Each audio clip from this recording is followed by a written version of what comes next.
How long does it take to make money? It takes decades. It's going to take longer than you would like. But the best time to start was yesterday. The second best time is now. So you may as well start if it's something you're thinking about. It's fine to start working on it now, and it may take a while for it to pay out. But when it does start paying out, you will essentially have. It's not that you will have made money, but you will have become the kind of person that makes money. And once you're the kind of person that makes money and you have some comfort around that, then you essentially have your freedom. So you're basically going to learn the skills on how to make money. You're going to become a money-making machine. And once you're a money-making machine, the goal is that 10 or 20 years from now, that you will get hit by a tsunami of money and you will know how it's coming at you. Yeah, by the way, there's some people in the threads who are talking about crypto. Yes, if you were in crypto at the right time, you made a bunch of money. But to even be in crypto at the right time required you to be a certain kind of person who was more amenable to making money. For example, to make money in crypto, it helped to have had a love of the technology early on. It helped to be a quick learner. It helped to already have some capital put away. It helped to know what kinds of risks are worth taking and which ones aren't. So let me answer a question that I keep coming up. Does this only apply to the US? Some of it, sure. Like if you want to be a technology business and you don't live in a technology hub, that's difficult. But on the other hand, some of these principles are timeless. For example, owning equity in a business being the only real path towards making money over time. That applies across the board. Compound interest, that applies across the board. Let me start off with just talking about ownership versus wage work. So if you are getting paid for renting out your time, and that even includes lawyers and includes doctors, you can make some money. You're just not going to make the kind of money that gives you your financial freedom. You're not going to have passive income where business is earning for you while you sleep and while you are on vacation. So when you own equity in a company, that basically means you own the upside.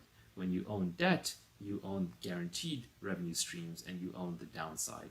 You want to own equity. If you don't own equity in a business, then I think your odds of making money are very slim. So you have to kind of walk up to the point where you can own equity in a business. And you can own equity as a small shareholder where you've bought stock, but you can also own it as an owner where you started the company. So ownership is really important. By the way, as an aside, I did tweet out a little addendum to the thread, which most people missed. But if you can only remember two words, I'm going to give you the whole tweet storm in 2 words now, if you were paying attention. And these are very important. Both words are loaded, and because I have to compress them down to 2 words, you have to get it precisely. But anytime you are trying to figure out what to do, think of these 2 words. Productize yourself. Okay?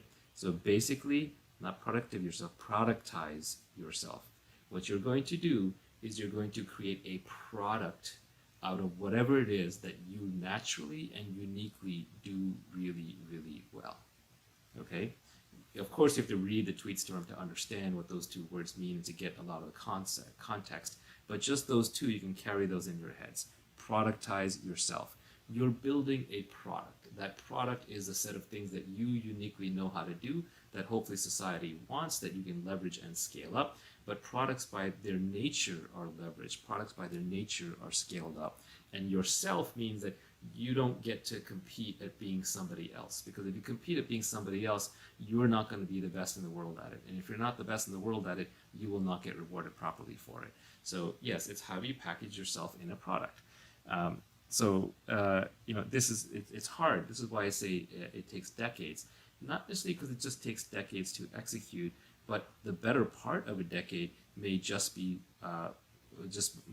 used figuring out what it is that you can uniquely provide.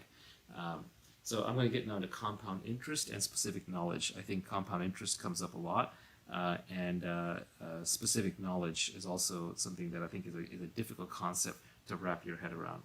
So let's talk about compound interest. Compound interest, most of you should know it in the finance context. If you don't, then crack open a microeconomics textbook. It's worth reading microeconomics textbook through from start to finish.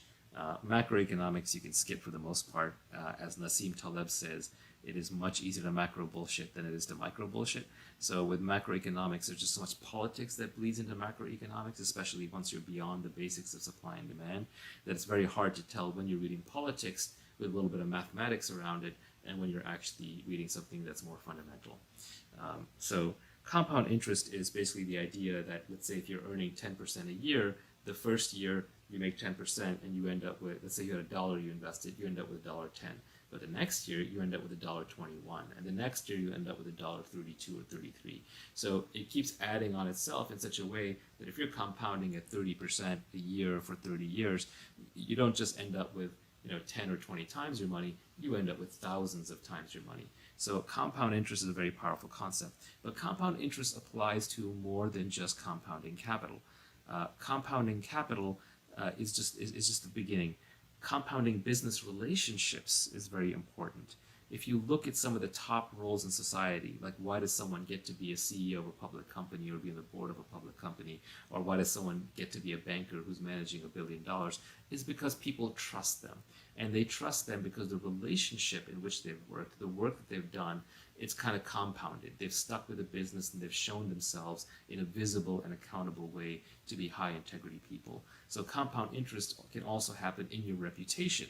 If you have a sterling reputation and you do a good job with it and you keep doing that for decades upon decades, people will notice that, and your reputation will literally end up being thousands to tens of thousands of times as valuable as somebody else who is actually very talented but is not keeping a kind of the compound interest game and reputation going. This is also true when you're working with individual people. So if you've worked with somebody in a business where they're your coworker and you work together for 5 or 10 years and you still enjoy working with them, obviously you trust them. The little foibles are gone. All the negotiations that normally would happen in business relationships can work very, very simply because you just trust each other. You know it'll work out. For example, there's another angel in Silicon Valley, Elad Gil, who I like to do deals with. And the reason I love working with Elad is because I know that when the deal is being done, he will bend over backwards to give me extra. He will always round off in my favor if there's an extra dollar being delivered here or there. If there's some cost to pay, he'll pay it out of his own pocket, and he won't even mention it to me. And because he goes so far out of his way to treat me so well, I send him every deal that I have. I try and include him in everything, and then I go out of my way to try and pay for him. So that relationship just ends up so powerful that the 1 + 1 is more than 2 as investors here. So compounding in those relationships is very valuable. Even like fitness and health, many of you have probably been on various diets and nutrition programs and exercise programs, and you probably noticed that it takes a little while before you kind of go through these growth spurts. And then once you've gone through a spurt, you kind of land at a new level. Either you're thinner or you're more muscular, and then you can jump up to the next level from there. Obviously, fitness, we're talking about physiological. Compound interest is not going to work anywhere near as strongly as it will in the purely intellectual domain. But in the intellectual domain, compound interest rules. Even when you look at a business that may have 100 users but is growing at a compound rate of 20% a month will very, very quickly stack up to having millions of users. And sometimes even the founders of the companies are surprised by how large the business scales. So when you find the right thing to do, when you find the right people to work with, then just investing deeply into that and sticking with it for decades is really how you make the big bucks and you make the big returns in your relationships and in your money. So compound interest is very important. How does one escape 9 to 5? Escaping the 9 to 5 grind is actually very difficult. And one of the big problems that many of us have in life, and I faced this early on too, is you just get sucked into being busy. And you get sucked into being busy because you have a job. The job kind of chews up all of your time from 9 a.m. to 5 p.m. You get home, you're exhausted. How are you supposed to work on anything else? So I think the key there is trying to find a career or a job or an education where you will end up in a business where the inputs and the outputs are disconnected. What I mean by that is, let's say that you're growing up in the world 2,000 years ago, Almost all the jobs you could have back then, the inputs and the outputs are very tightly connected. So if you go and you have to go cut wood, you spend 4 hours cutting wood, you get 4 hours worth of cutting wood output. There'll be very slight difference between the two. But nowadays, you have knowledge worker jobs, you have intellectual jobs, programming being my favorite example, where a good developer can write a piece of code that can literally make your business hundreds of millions of dollars over the next few years. And there are developers who can write code all day long, and just because they're creating the wrong thing, it's actually not creating value no matter how hard they work. So yeah, customers don't care about inputs; they only care about outcomes and outputs.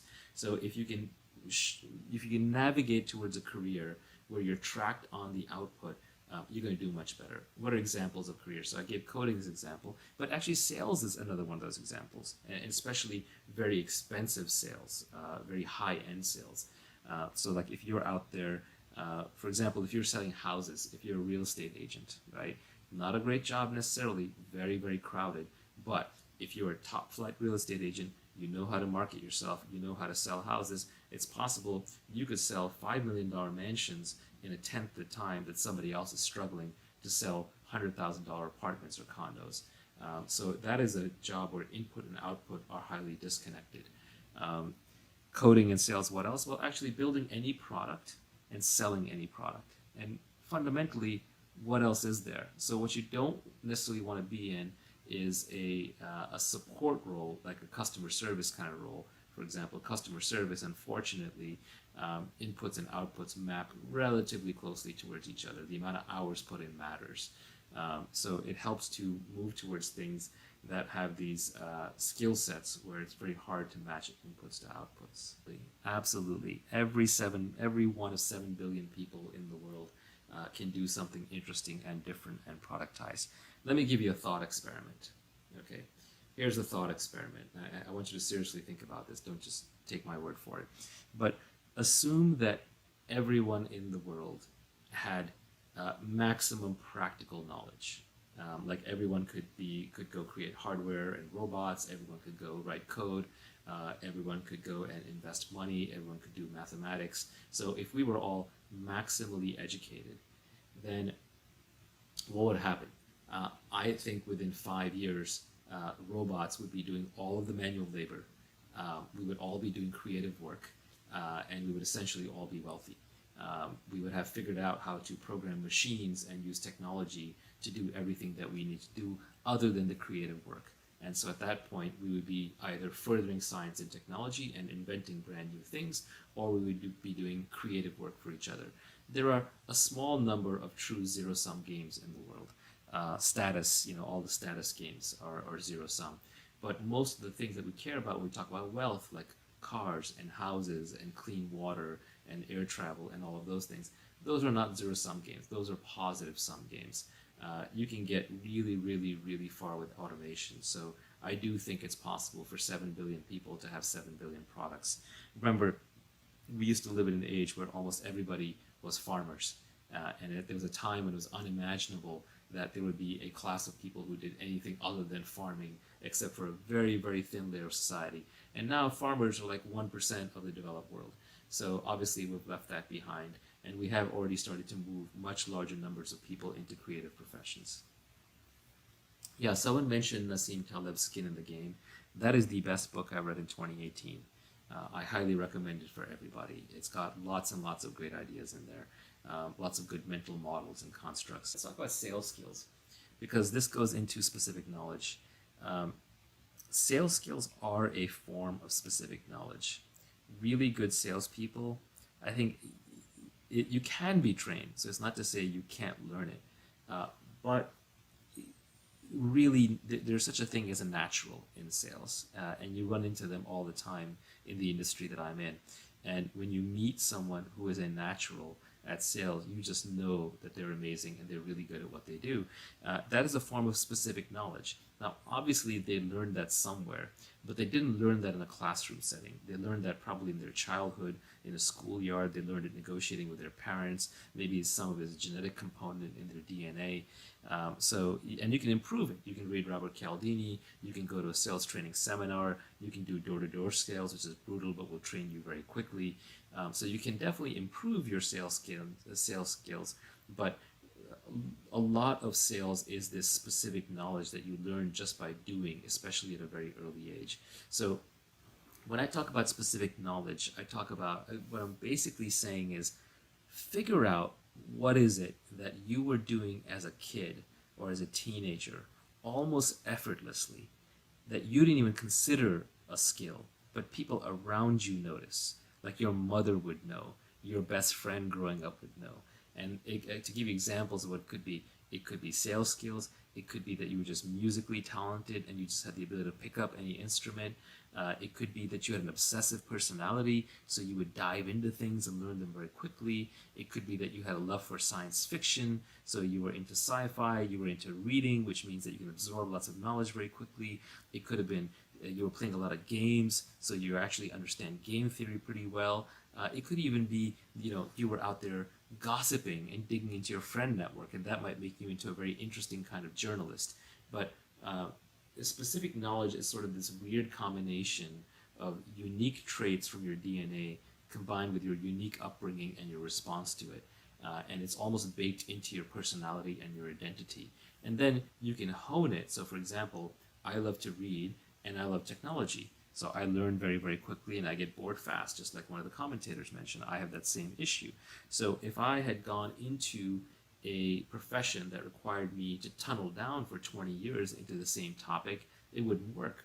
But because I'm in venture investing, which requires me to come up to speed very, very quickly on new technologies, and it kind of rewards getting bored because there's always a new technology coming along to evaluate, it matches up pretty well with my specific knowledge and skill sets.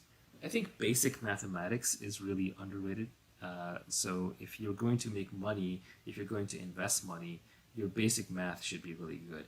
You don't need to learn geometry or trigonometry or calculus or any of that stuff, not if you're just going into business.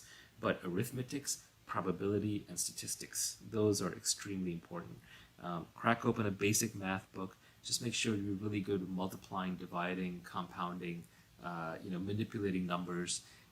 And probability and statistics, very, very important. And there's a new branch of probability and statistics, which is really around tail events, black swans, extreme probabilities.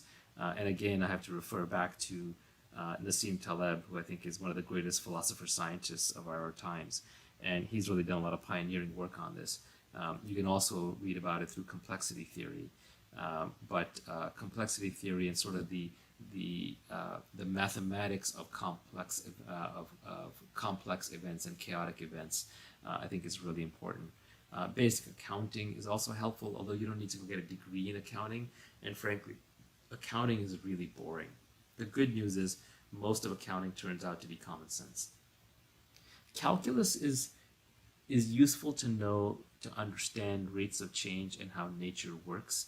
But it's sort of more important to understand the principles of calculus, where you're measuring the change in small, discrete, or small continuous events, rather than it's important that you be able to solve integrals or do derivations on demand, because you're not going to need to do that in the business world. Frankly, once you're done with probability, statistics, and basic arithmetic, the most you're going to need to know is how to manipulate Excel. One thing that I think is important to keep in mind is that we all have many, many desires in life. There's lots of things we want to do. We want to be fit. We want to be healthy. We want to be happy. We want to be rich. We want to be with our, with the perfect mate. The problem is, when your desires are that split up, what you're doing is you're creating massive amounts of anxiety. You're losing your focus. So what you really want to do is you want to pick the one thing you care about more than anything else, and you want to ignore everything else. You want to ignore everything else in a rational way, because otherwise you'll never have peace of mind. So you just have to sort of accept the situation that you have with everything else, and you sort of have to focus on the thing you care about. So if you're going to make money, it has to be your number one desire. I'm sorry to say it. I'm not saying that'll necessarily make you happy in other ways, but it's very, very hard to be successful in business while you're trying to live a well-rounded life. You can change it later once you're above a certain level of success. But if you want to be happy, then making money as a way to be happy is the wrong route. You essentially want to just go straight for happiness. If you can't decide, the answer is no. And I think that's the reason I have decision-making heuristics that I use. And actually, there are 3 decision-making heuristics that I use. And it's very hard to come up with a decision-making heuristic because there's infinite choices we're making all day long. And trying to figure out like some rule that apply to all the choices is really difficult. So obviously, these rules are not going to apply to everything. You have to be intelligent about when to use them and when not to use them. But I'll tell you my 3 decision-making heuristics. First is, if I'm faced with a difficult choice, such as, should I marry this person? Should I take this job? Should I buy this house? Should I move to this city? Should I go in business with this person? If you cannot decide, the answer is no.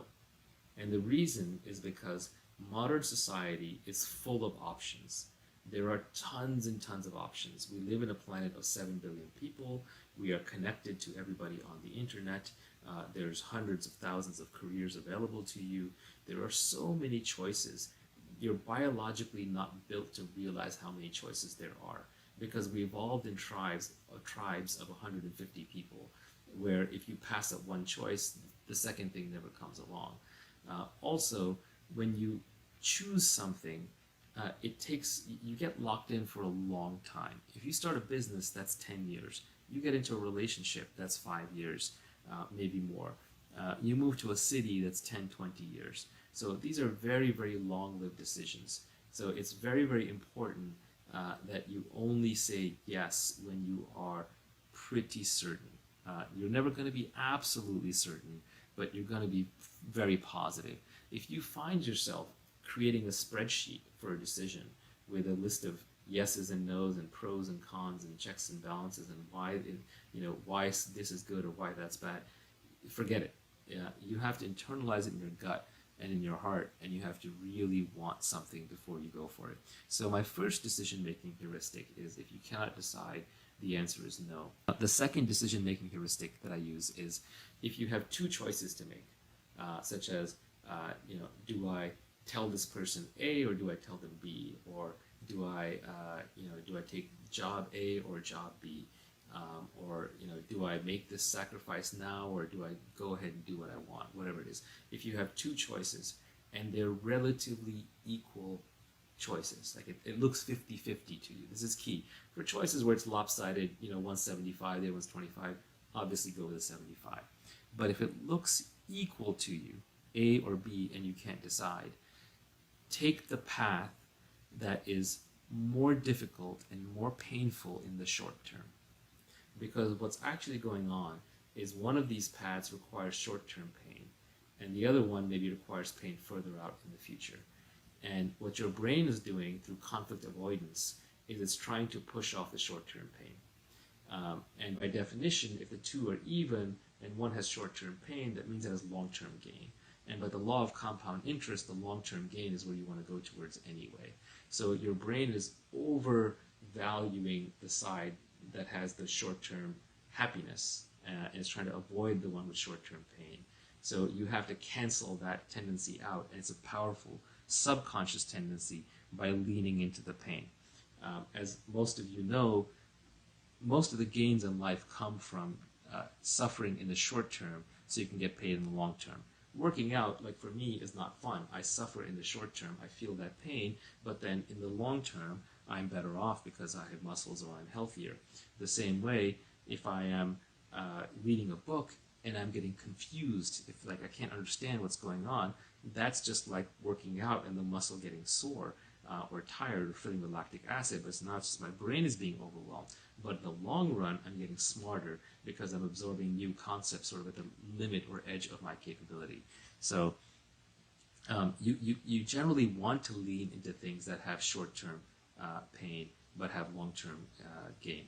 My trainer, Jerzy Gregorek, aka the creator of the Happy Body, He has a beautiful short saying where he says, hard choices, easy life, easy choices, hard life. So what he means by that is if you make the hard choices in the short term, like, oh, I shouldn't eat bad carbs or processed foods, or I should go ahead and do the workout, which is difficult and I don't feel like doing it, then in the long term, I'm going to have an easy life. But if I make the easy choices in the short term, like I'm going to stay out drinking, I'm going to go party, I'm not going to do my work right now, I'm not going to meditate, whatever it is, then in the long term, you're going to have a very difficult life. You will not have built up that self-discipline. So that is my second heuristic for decision making. And now I'm going to talk about the third heuristic for decision making. The third one is a little different. The first one was focused on making the right long-term decision. The second one was on choosing how to split between two otherwise even paths. The third one is about cultivating peace of mind. And peace of mind is very important because it is the precursor to happiness. Happiness is one of those things that cannot be chased directly. If you chase happiness directly, what you're actually chasing is pleasure, and pleasure eventually comes with a withdrawal symptom. Like pleasure is a high, and then you crash down. Pleasure is a Ferris wheel that you get on, you ride it up, and then eventually you ride it back down. But if you actually want to be happy, if you want to be content, that comes from peace. And so the third decision-making heuristic is, if you're having, and this is very helpful in times of interpersonal conflict, where you're trying to figure out whether to say something to somebody or not, that might make them angry or might get something off your chest. Make the choice that will leave you more equanimous. Equanimous is sort of a fancy word for internally calm and settled. Make the choice that will leave you more equanimous at the in the long term. And this one I can't take credit for. I got it from Kapil Gupta. He's on Twitter as well as Kapil Gupta MD or Siddha Performance. I forget which account he's using right now. But basically, whichever choice will leave you calmer in the long term is actually the right one. If you walk away from making a choice and you still have internal turmoil, then eventually you're going to want to turn around and reverse that choice. So this helps you from having regrets. So those are kind of my three decision-making heuristics. I valued my time. Value your time. It is all you have. It is more important than your money. It's more important than your friends. It's more important than anything. Your time is all you have. Do not waste your time. And that doesn't mean you can't relax. I mean, what am I doing right now? I'm wasting time on Periscope by some people's definition. But I'm doing what I want. So that's okay. So as long as you're doing what you want, that's not a waste of your time. But if you're spending your time not doing what you want, and you're not earning, and you're not learning, then what the heck are you doing? Don't spend your time making other people happy. Other people being happy is their problem. It's not your problem. If you are happy, it makes other people happy. If you are happy, other people will ask you how you're happy, and they might learn from it. But you are not responsible for making other people happy. 99% of effort is wasted. And obviously, nothing is ever wasted because it's all a learning moment. You can learn from anything. But what I meant was, when you go back to school, for example, 99% of the term papers that you did, the books that you read, the exercise that you did, the things you learned, they don't really apply. You might have read geography and history that you never reuse. You might have studied a language that you don't speak anymore.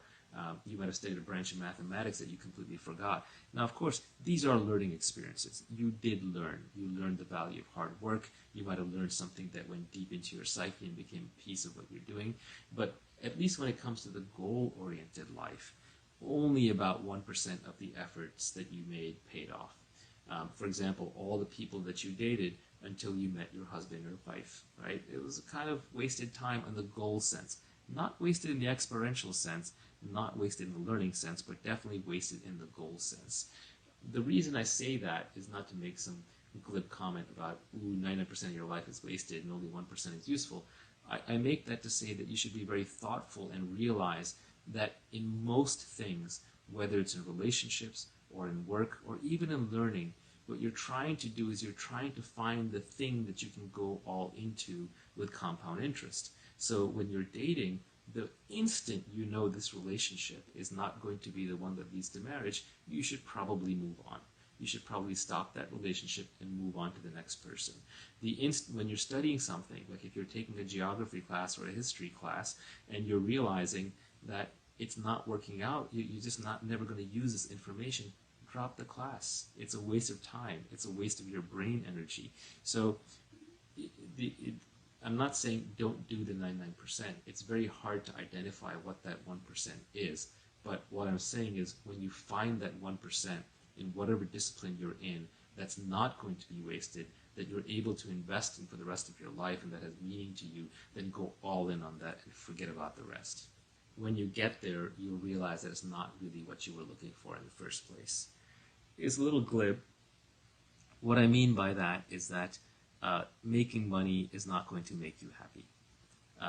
What making money will do is it will solve your money problems. It will remove a set of things that were in the way of being happy, but it is not in of itself going to make you happy. I know many unhappy, very wealthy people. As I said before, happiness comes from peace, but and most of the time, the person you have to become to make money is a high anxiety, high stress, high work, competitive person.